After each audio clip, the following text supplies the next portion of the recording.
전능하사 천지를 만드신 하나님 아버지를 내가 믿사오며 그의 외아들 우리 주 예수 그리스도를 믿사오니 이는 성령으로 잉태하사 동정녀 마리아에게 나시고 본디오 빌라도에게 고난을 받으사 십자가에 못 박혀 죽으시고 장사한 지 사흘 만에 다시 살아나시며 하늘에 오르사 전능하신 하나님 우편에 앉아 계시다가 저리로서 산자와 죽은 자를 심판하러 오시리라. 성령을 믿사오며 거룩한 공회와 성도가 서로 교통하는 것과 죄를 사하여 주시는 것과 몸이 다시 사는 것과 영원히 사는 것을 믿사옵나이다. 아멘. 하나님 감사합니다. 이렇게 저희들이 8시간이나 떨어져 있는 시간대 저희들은 서울과 네덜란드의 이런 먼 거리이지만 하나님의 자녀로서 같은 시각에 다른 장소에서 한 마음으로 예배를 드리옵니다. 영원에 계시는 하나님께서 저희를 동시에 보시는 것처럼 시간대가 서로 다르지만 동시에 저희들이 하나님께 예배를 드리기에 있다는 이 사실이 감사할 따름입니다. 하나님, 저희들이 서로 다른 장소와 시각에 살고 있지만 한 마음으로 하나님께 예배드리는 것이 마치 과거에 수천 년 동안 하나님에 대한 바른 신앙을 고수하며 전해준 분들과 저희들과 또한 앞으로 하나님의 은혜로 살게 될 후손과 같은 관계라 믿습니다. 부활의 하나님이시고 권능의 하나님이시고 생명의 하나님이심을 바라보는, 또한 주께서 성육신 하셔서 사람들에게 친히 말씀하신 그 말씀을 저희들이 상고하면서 그 말씀의 의미를 제삼 새기고자 하오니 창조자 성령 하나님이여 역사하여 주시기를 간곡히 부탁드리옵고, 여전히 편만하시며 불변하시는 하나님 예수 그리스도의 이름으로 기도드립니다. 아멘. 우리 다 같이 하나님의 말씀 요한복음 11장 1절에서 4절의 말씀까지 교독하겠습니다. 어떤 병자가 있으니 이는 마리아와 그 자매 마르다의 마을 베다니에 사는 나사로라. 이 마리아는 향유를 주께 붓고 머리털로 주의 발을 닦던 자요, 병든 나사로는 그의 오라비 더니. 이에 그 누이들이 예수께 사람을 보내어 이르되 주여 보시옵소서, 사랑하는 자가 병들었나이다 하니 예수께서 들으시고 이르시되 이 병은 죽을 병이 아니라 하나님의 영광을 위하여 하나님의 아들이 이로 말미암아 영광을 받게 하려 함이라 하시더라. 아멘. 요한복음 11장의 이 내용은 요한복음 앞에서 진행되어진 예수 그리스도의 7가지, 7가지만 이적을 행하신 것이 아니라 요한복음에 기록된 7 이적들 가운데 마지막 7번째의 기적의 내용입니다. 그 내용은 우리가 요한복음 2장에 보면은 가나 혼인잔치의 내용이 나올 것입니다. 두 번째는 회당장이라기보다는 이제 백부장의 아들을 낫게 하신 것이 4장 뒷부분에, 제가 지난주 4장 설교를 했는데 그 뒷부분에 나옵니다. 세 번째 내용은 그 다음 장인 5장에 중풍병자를 낫게 하신 내용이 나옵니다. 네 번째는 6장에 보면 많은 사람들에게 음식을 제공하는 이적이 나타납니다. 그 다음에 다섯 번째는 물 위로 걸어오신 내용이 6장 16절부터 나옵니다. 그리고 여섯 번째는 소경된 사람을 낫게 한 9장의 내용이 전체를 장식합니다. 그리고 오늘 우리들이 바라보는 나사로의 죽음을 주께서 생존, 생부활을 하게 하신 내용이 오늘 본문 44절까지 내용에 나옵니다. 이런 기적을 통해서 우리가 기억해야 되는 것은 하나님의 아들, 즉 그리스도의 신성을 말하고자 한다는 점을 기억했으면 좋겠습니다. 오늘의 이 말씀을 저는 보면서 나오는 등장인물들이 몇 사람이 나오죠.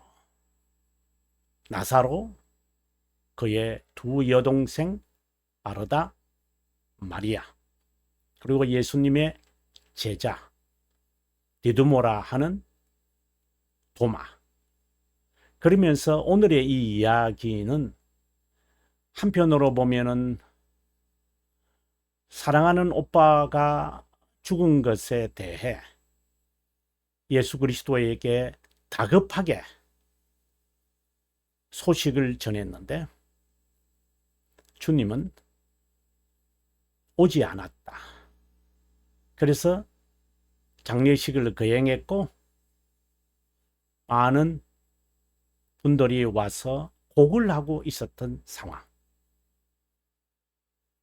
그리고 예수 그리스도께서 이러한 내용을 바라보고 주님은 마치 잠을 깨우러 가자 이런 말씀을 하시고, 그리고 슬퍼 괴로워하다가 주님이 오신다는 이야기를 듣고 마르다가 먼저 나오고 마리아가 나중에 나오면서 불평 섞인 의유성 있는 그런 말을 하고 예수님은 그 죽은 나사로가 묻힌 무덤에 왔을 때 많은 사람들이 우는 것을 보고 주님도 측은히 여기셨다. 그리고 그를 불러 살게 하셨다. 시작은 어떠했는지 모르지만 정말 내용은 놀라운 기적이 일어난 것입니다. 이 모든 기적들은 그리스도의 신성을 의미하곤 합니다. 동시에 곡하는 사람들을 바라보면서 그리스도는 정말 인간이셨다라는 점도 우리가 간과해서는 안 된다고 봅니다. 우리는 이 본문을 통해서 그리스도는 부활이요 생명이시라는 이 의미가 무엇인지 우리가 파악했으면 좋겠다고 느껴집니다. 오늘 본문의 이야기는 11장이지만 그 전 10장 후반부에서부터 이런 내용이 나오는 것을 봅니다. 10장 33절에 보면 유대인들이 대답하되 선한 일로 말미암아 우리가 너희를 돌로 치려는 것이 아니라 신성모독으로 인함이라. 내가 사람이 되어 자칭 하나님의 아들이라 합니다. 이제 이것을 통해서 이제 그들은 그리스도에 대한 반감을 가지게 되고 나사로가 부활됨으로 생존하게 되죠. 생존함으로 예수 그리스도의 신성이 증명이 되자 그들은 예수 그리스도를 죽이려고 이제 음모를 꾸미게 되어지는 내용으로 전개됩니다. 이뿐만 아닙니다. 예수 그리스도의 이적들을 행하는 것을 보고 많은 사람들이 예수를 믿었다라고 42절 마지막 절에 되어 있습니다.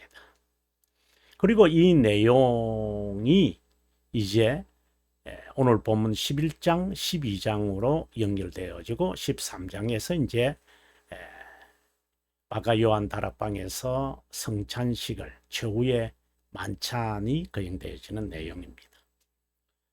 물론 사복음 이 전체에서 공감복음인 세복음에는 이러한 내용은 나사로의 오늘의 사건은 나오질 않습니다.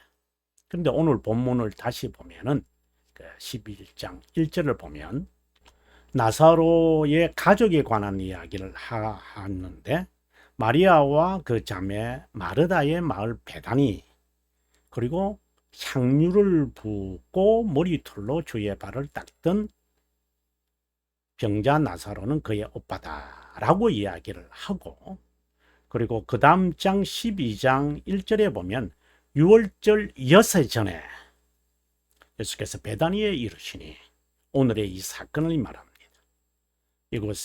이곳은 예수께서 죽은 자 가운데 살리신 나사로가 있는 곳이라. 예수를 위하여 잔치할새 마르다는 일을 하고 나사로는 예수와 함께 앉은 자 중에 있더라. 마리아는 지극히 비싼 향유를 즉 순전한 나드 한 건을 가져다가 예수의 발에 붓고 자기 머리털로 그의 발을 닦으니 향유 냄새. 자, 오늘의 이 사건은 12장과 11장이 같은 묶음임을 알 수가 있고 오늘의 이 내용은 예수 그리스도의 신성에 관한 이야기임을 우리가 쉽게 알 수 있습니다. 자, 다시 우리가 11장을 보면 이런 내용으로 전개됩니다. 마리아, 마르다, 그리고 나사로. 근데 나사로가 병자 나사로. 12장에서는 예수님과 함께 앉아있는 나사로. 근데 나사로가 세상을 떠난 것입니다. 사랑하는 자가 병이 들었다는 소식을 전하자 예수님은 전혀 개의치 않으신 것처럼 4절에 이런 말씀을 합니다. 이 병은 죽을 병이 아니요 하나님의 영광을 위하며 하나님 아들이 이로 말미암아 영광을 받게 하려 함이다. 바로 그리스도의 신성. 10장 후반부에서 예수 그리스도의 신성에 관하여 신성모독이라고 하는 자에 대한 반정을 지금 제시한다고 우리가 말할 수 있습니다. 저는 여기서 먼저 첫 번째로 하나 깨달아야 할 게 있습니다. 그리스도의 신성이 우리에게 그렇게 중요한 것인가요? 먼저 우리의 자신에게 한번 되물어 보았으면 좋겠습니다. 그리스도에 대한 고백인 베드로의 고백을 우리가 떠올려 봅시다. 당신은 그리스도시요 하나님의 아들이십니다. 그리스도시요 중보자이심을 말하죠. 하나님이신데 인간이 되신 분임을 메시아임을 나다넬부터 시작을 해서 니고데모 그리고 지난주에 있었던 수가성 여인의 고백을 등등을 우리가 바라보면서 메시아에 대한 그 갈망, 갈증, 소망, 기대 이러한 것이 우리들에게는 정말 중요한가요? 여러분, 하나님의 아들이심이 우리 자신에게 중요한지 먼저 저는 묻고 싶습니다. 하나님의 아들이심이 우리가 믿는 그리스도, 우리의 중보자며 나의 죄를 위해서 십자가상에 죽으신 분이 하나님이심을 믿으십니까? 하나님이신다는 사실이 무엇보다도 중요합니까? 이것이 유대인들이 예수님을 죽이려고자 하는 사형죄에 해당된 것입니다. 하나님의 아들이심을 제자들은 늘 마음에 가시적으로 있으니까 의문을 떨쳐주 못했습니다. 아버지께 가겠다 14장에 예수님이 말씀하자 빌립이 말합니다. 아버지를 보여주십시오. 예수님이 그에게 말합니다. 나를 본 자는 아버지를 보았는데, 다른 말로 내가 하나님인데 이 장소에서 저 장소로 옮겨지는 것이라고 생각을 하느냐? 정말 깨닫지 못하는 것을 봅니다. 오늘의 본문에도 이러한 장면이 잘 나타날 것입니다. 그리스도가 죽으셨습니다. 부활에 대한 그런 말씀을 많이 하셨어도 제자들은 무서워서 문을 잠그고 있었습니다. 디두모라고 하는 도마는 오늘 본문과는 조금 다른 모습이죠. 물론 예수님이 살아계시으니까 담대한 것이 있었는지 모르지만 제자들이 모인 곳에 결석을 냈다가 주님의 부활하심을 보았다는 이야기를 듣고 그는 불신을 제거 없이 바로 솔직하게 표현을 합니다. 만져보기 전에는, 그리고 주님을 본 후에는 나의 주, 나의 하나님이라고 고백을 합니다. 여러분, 예수님의 제자들이 많은 이적을 보았습니다. 세상에 쌓아둘 것이 없는 많은 말씀들을 하셨습니다. 이것만을 기록하는 이유도 이것을 읽어도 영생을 얻을 수 있다고 했습니다. 영생. 누가나 요한이나 마태도 마찬가지듯이 이 말씀을 깨닫지 못하느냐고. 누가복음의 마지막 장에 엠마오로 가는 예수님의 부활을 듣고도 돌아가는 그들을 주님은 측은히 여기시고 함께 했습니다. 모세와 선지자의 글에서 너희들이 이해가 안 되느냐고 물습니다. 하나님의 신성이 우리에게 중요합니까? 여러분, 내 삶에 반영이 됩니까? 저는 묻고 싶습니다.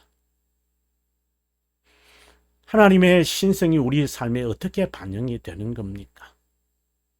앞서 제가 6가지 이적을 제가 언급을 하고 오늘 본문의 7번째를 말씀드렸습니다.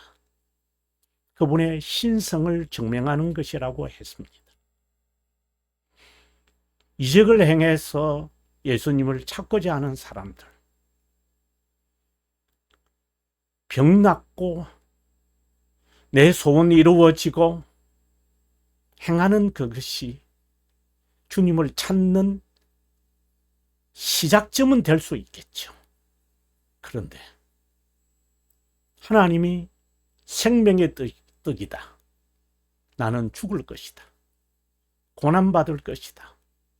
그러나 3일 만에 부활할 것이다. 이 말씀에 대해서 귀담아 들은 사람들이 있을까요? 그래서 다시 묻습니다. 그리스도의 신성이, 하나님 되심이 우리에게 그렇게 중요합니까?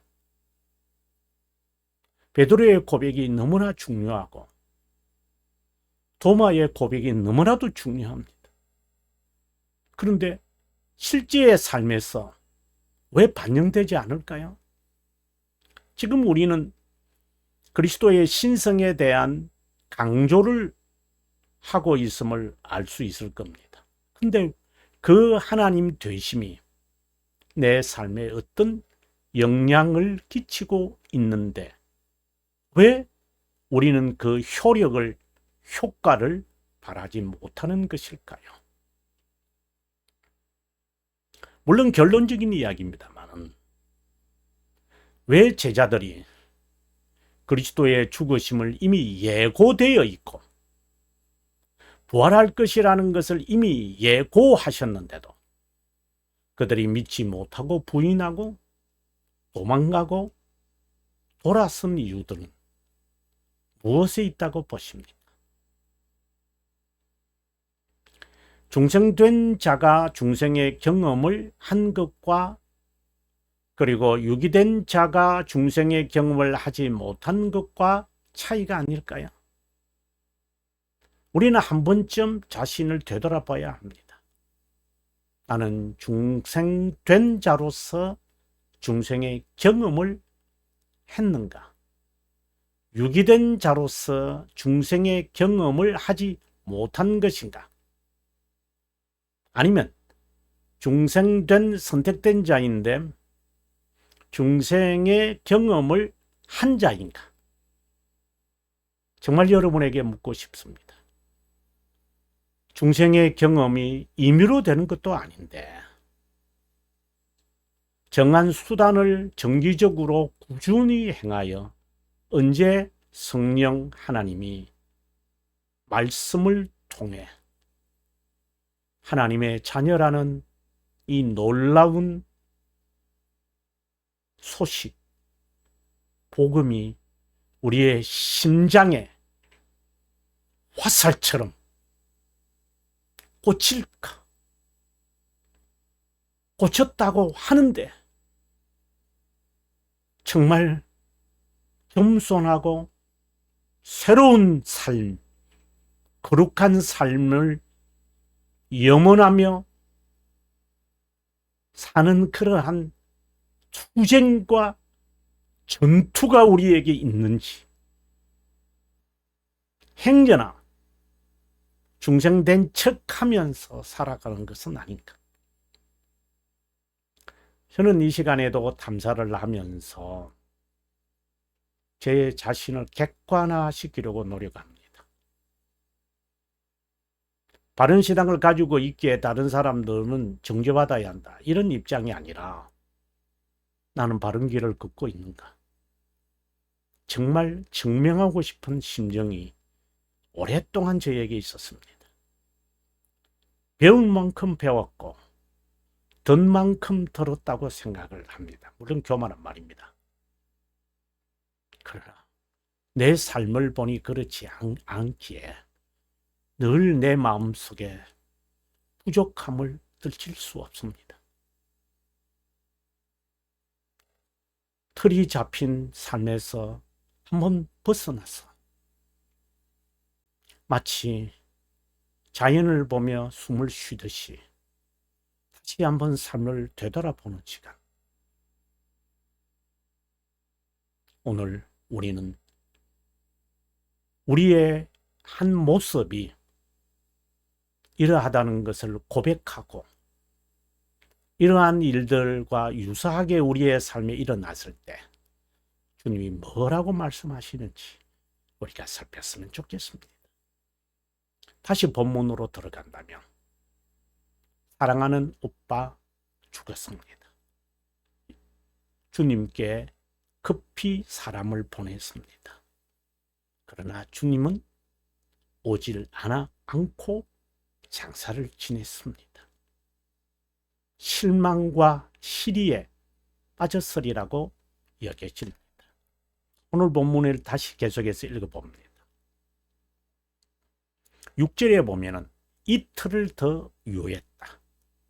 아마 정가를 받을 때가 하루 이제 정도 걸렸고, 그리고 돌아오는 기간이 하루가 아마 걸렸을 것 같아요.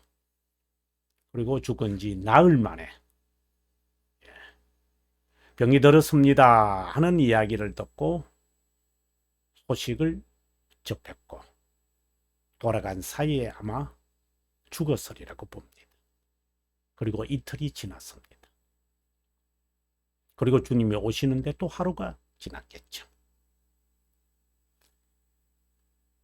그래서 아마 죽을 것 같아서 하루 걸려서 방문했는데 주님은 개의치 않습니다. 그리고 난 다음에 죽은 지 3일 만에, 물론 3일에 죽었다는 게 아닙니다. 이틀 후에 주님은 이제 걸어서 오시는 겁니다. 7절에 보니까 가자. 제자들이 말합니다. 아니, 얼마 전에도 예수님을 죽이려고 하지 않았습니까? 다시 갑니까? 그때 주님이 말씀합니다. 지금은 낮이다. 밤에 다니면 빛이 그 사람 안에 없는 거로 실족하지 않겠냐. 그러니 지금은 낮이니까 깨우러 가야만 한다. 라고 말씀을 하십니다. 깨우러 가시겠다. 무엇을 의미하는 것일까요? 첫 번째 의미는 항상 예수님은 작정한 대로 하십니다. 이 일을 행해야만 한다. 라는 것이고, 또 하나는 예수님께서 예루살렘으로 가는 것이 인간적으로 볼 때 죽음을 두려워하는 것과는 상관없다라는 겁니다. 주님과 함께 한다는 이것이 빛에 다니는데 누가 하겠느냐? 해 하겠느냐? 어두움이 있으면 위험하지만 나와 함께 하면 실족하지 않을 것이라는 것을 말씀하는 것 우리가 볼 수 있습니다. 그런데 아주 생소하게 말씀하십니다. 나사로가 잔다 라고 말씀을 합니다. 깨우러 가야 되겠다. 잔다. 어두움이 있으면 다니기 어렵지만 빛 가운데 있으니 가자. 한편으로 보면 주님과 함께라면 어디든지 갈 수 있습니다. 라는 말과 같은 상황의 고백이라고 봅니다. 그리고 11절에 깨우러 가겠다라고 말씀하시죠. 12절에 제자들이 말합니다. 예, 잠들었으면 좋겠습니다. 그런데 주님은 13절에 죽음을 말하는 거다. 사람들은 이해가 잘 안 되는 내용이었을 것입니다. 다시 본문을 봅니다. 너희를 위하여 내가 거기에 있지 않은 것이 기쁘다. 이것은 그리스도의 신성을 너희들에게 알리게 되어지는 것을 나는 기쁘게 여긴다. 하나님이심을. 마치 물 위로 걸어가신 것처럼 하나님이심을, 하나님의 영광을 사람들에게 보이게 되어지는 것을 기쁘게 여기는 것이겠죠. 그리고 난 다음에 19절에 보면은 유대인들이 유문하러 많이 왔다라고 19절에 되어 있습니다. 예수님이 오실 때 많은 사람들이 아마 함께 이렇게 모여왔으니 바로다가 그 소문을 들었겠죠. 그래서 뛰어나갔습니다. 바로다가 마치 불평어린 이야기를 합니다. 예수님, 여기 계셨더라면 오빠는 죽지 않았을 거예요. 그러면서 22절에 하는 말입니다.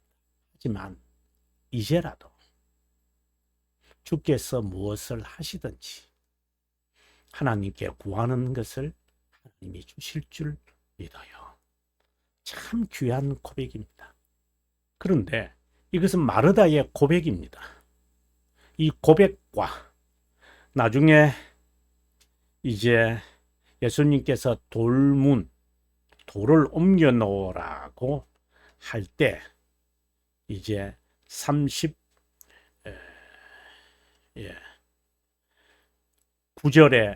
죽은 지 나흘이 된다.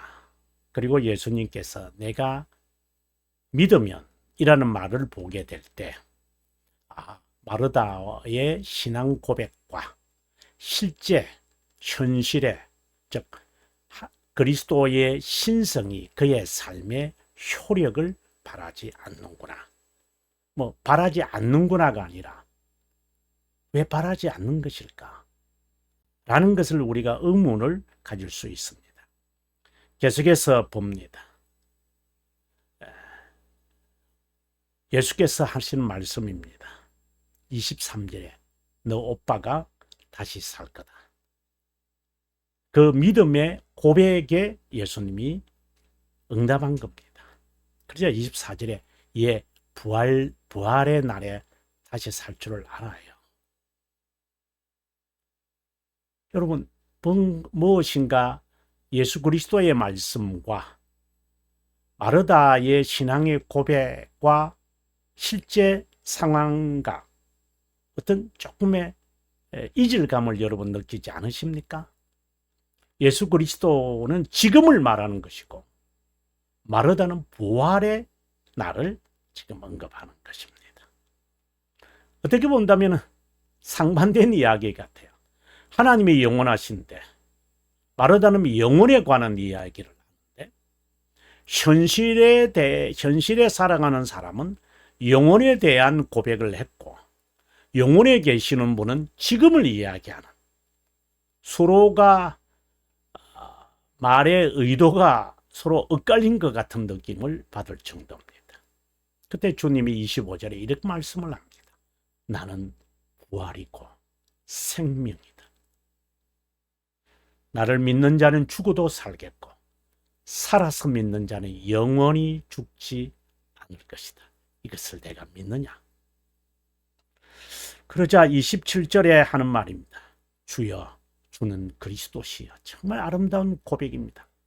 세상에 오신 하나님의 아들 베드로의 고백과 같은 내용입니다. 신앙 고백입니다.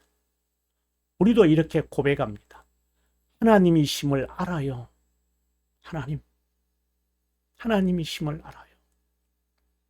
그런데 이런 일이 일어날 수 있겠습니까? 냄새가 납니다. 죽었습니다. 염을 해서 돌문으로 닫아 나왔습니다.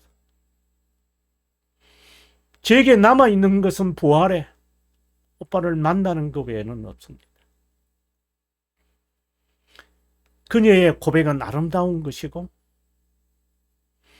마치 하늘에 소망을 둔 것이고 현실에서 하나님의 역사를 그는 단정을 합니다. 주님은 그렇지 않습니다. 영원하신 분이 지금 여기서 너가 믿느냐? 라고 물어보시는 겁니다.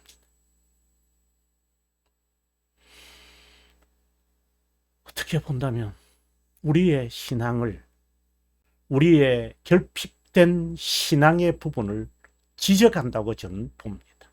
계속해서 봅니다. 그리고 마리아에게 이 소식을 알립니다. 마리아도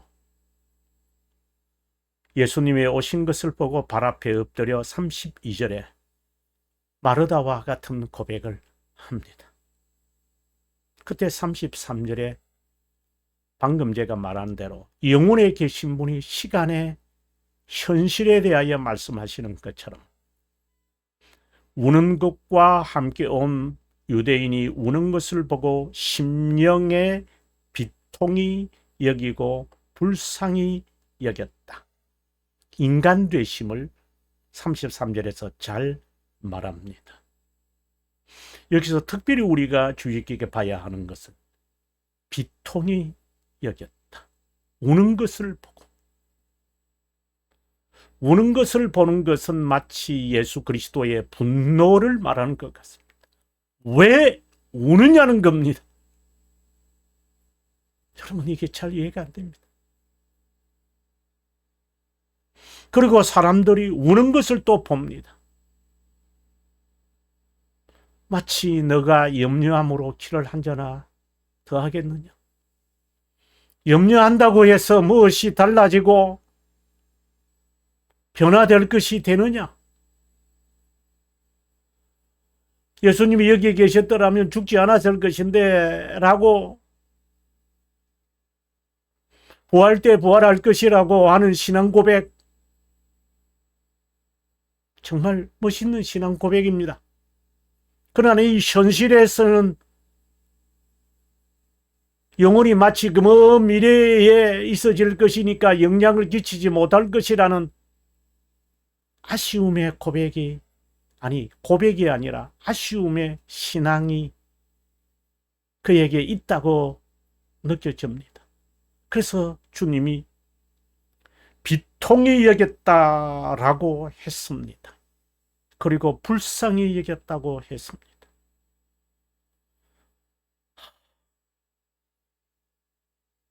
그리고 주님이 눈물을 흘리셨다고 35절에 되어 있습니다. 주님이 우셨습니다. 이 말씀은 다시 한번 38절에 다시 속으로 비통히 여겼다, 슬퍼하셨습니다. 왜 현실에서는 하나님의 부활을 믿지 않느냐라는 겁니다.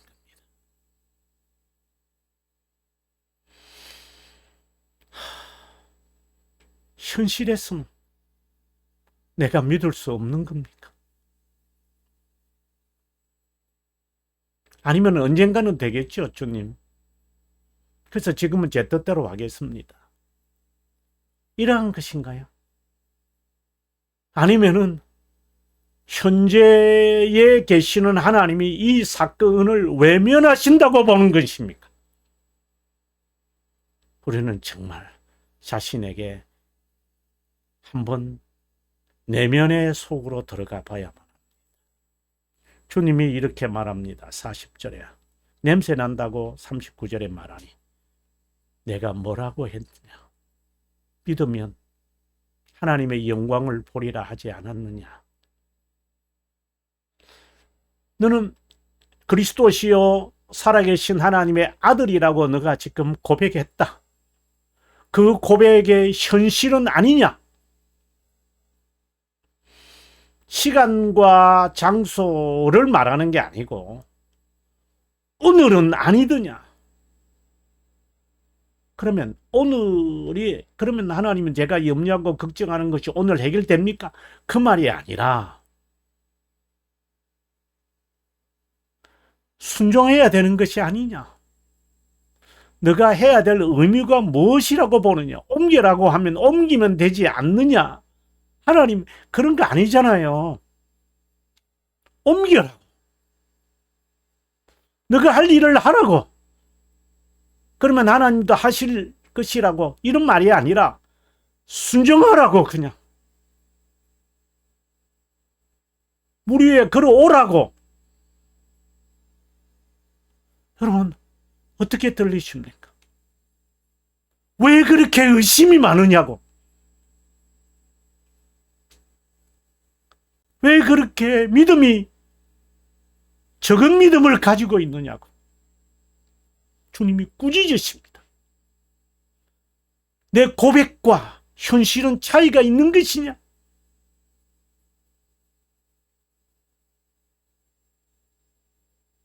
주님이 기도하십니다. 항상 내 말을 들으시는 줄을 감사합니다. 영혼에 계신 주님이 우리들에게 자신에 대한 이야기를 하시는 것입니다.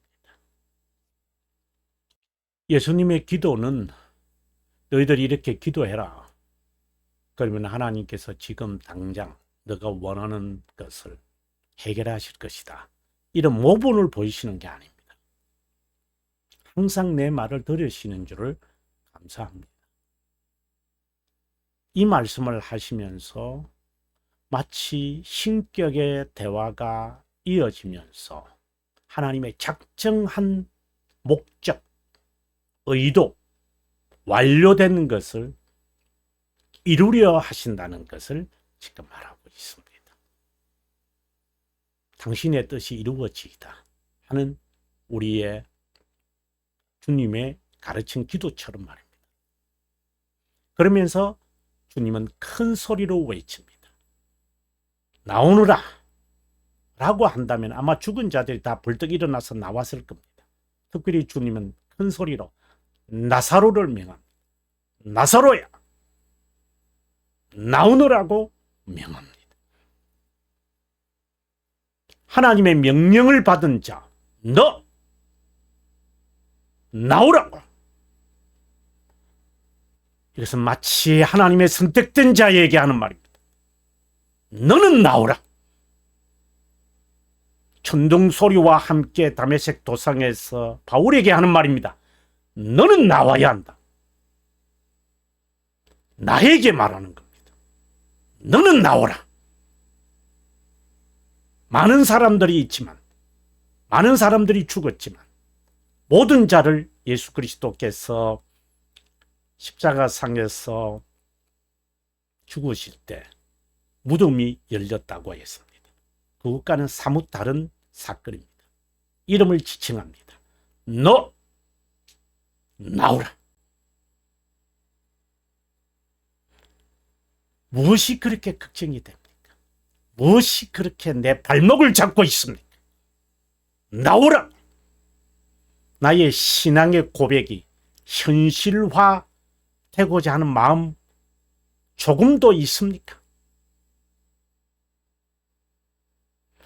죽은 오빠를 살리시는 것이 하나님의 작정임을 믿습니까?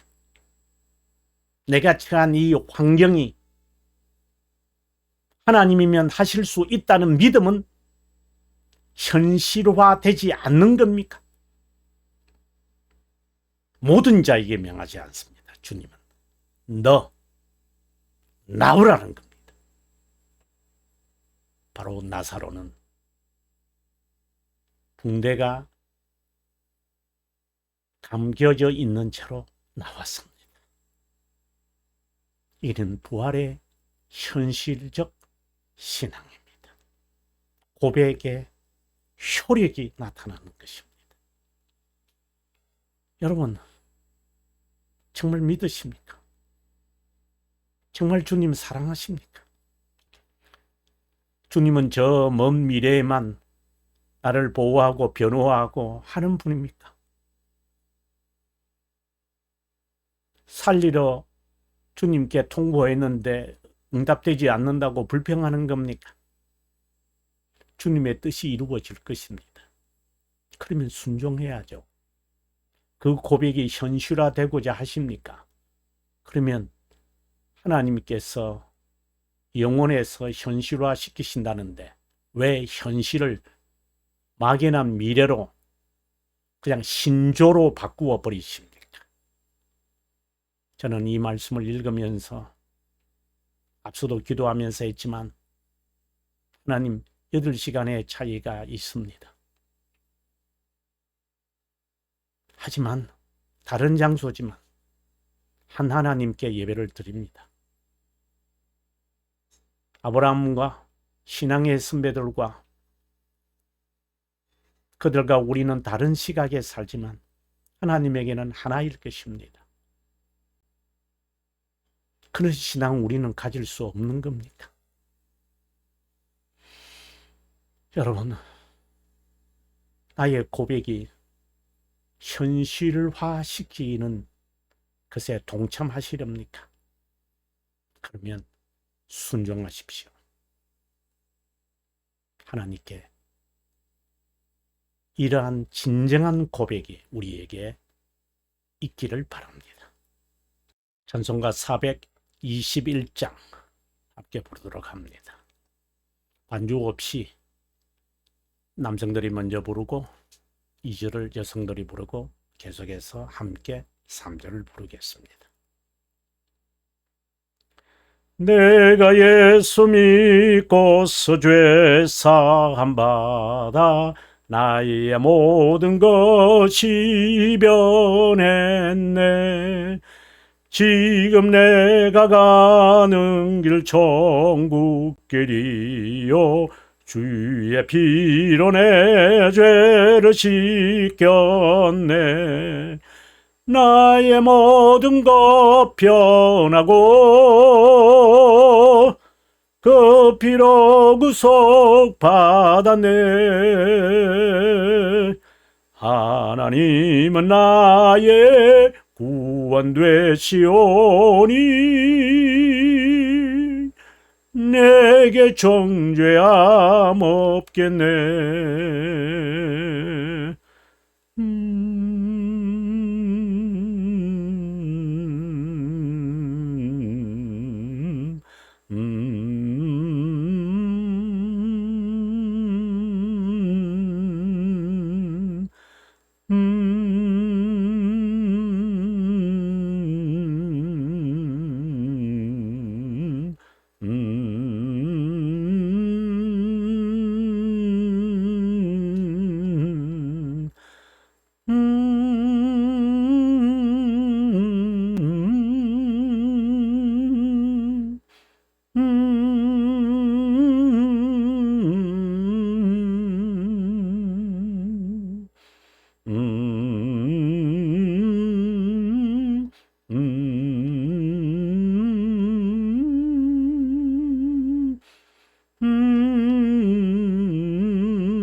내게 성령이 임하고 그 크신 사랑 나의 마음에 가득 채우며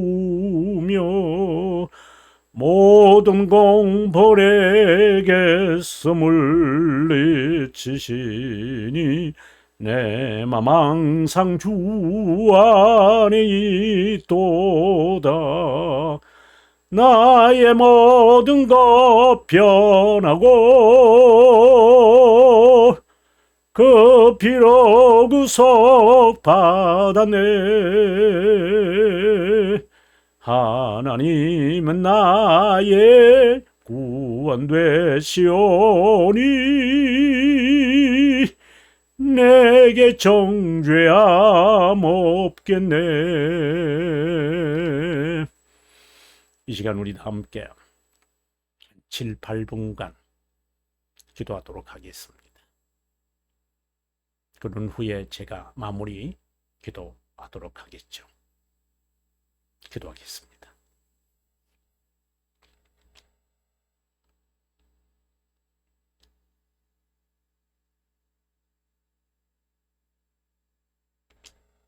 하나님 고맙습니다. 베드로처럼 참된 고백을 하는 마르다와 마리아, 죽은 산 송장 라사로를 두고 예수 그리스도 앞에서 하나님이신 분 앞에서 말씀을 듣고자 하는 마리아의 그 심정, 마르다의 그 마음 읽을 수 있습니다.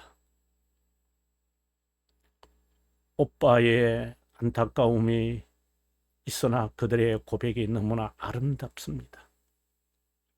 하나 아쉬운 것이 있다면 우리들이 동일한 것이지만 현실에서 우리의 고백이 실체화되지 않는 것을 주님께 회개합니다. 하나님, 현실화되기를 원합니다. 영혼에 계신 분이 현실화시키고자 성육신하셨고 이것을 믿게 하시려고 함께 거하셨고 죽으셨고 부활하셨습니다. 미래에 대한 고백만이 아니라 현실에서도 창조자 하나님이 심을 고백할 뿐만이 아니라 실제로 부활의 하나님의 권능이 현실화되는 것이라면 주님의 그 말씀에 인간의 장꾀가 있는 해석으로 받아들이고 나의 문제만을 해결하고자 하는 것이 아니라 주의 말씀에 순종한 것처럼 그의 말씀이 무엇을 명하고 있는 것인지 순종하는 자 되어 바라기는 주님의 거룩한 뜻이 현실화되어지는 진정한 고백이 참되게 현실화되는 이 기쁨이 우리 각자에게 있으면 좋겠습니다. 하나님, 이러한 체험들을 통해 중생의 경험이 되어져 정말 주님의 장사를 준비한 막달라 마리아가 부활의 주님을 만난 것처럼 그러한 현실의 효력이 나타나도록 우리의 고백이 순종으로 연이어졌으면 좋겠습니다. 살아계신 하나님, 예수 그리스도의 이름으로 기도드립니다. 아멘. 하늘에 계신 우리 아버지여, 이름이 거룩히 여김을 받으시오며 나라에 임하오시며 뜻이 하늘에서 이루어진 것 같이 땅에서도 이루어지이다. 오늘날 우리에게 일용할 양식을 주옵시고 우리가 우리에게 죄 지은 자를 사하여 준 것 같이 우리의 죄를 사하여 주옵시고 우리를 시험에 들게 하지 마옵시고 다만 악에서 구하옵소서. 대개 나라와 권세와 영광이 아버지께 영원히 있사옵나이다. 아멘.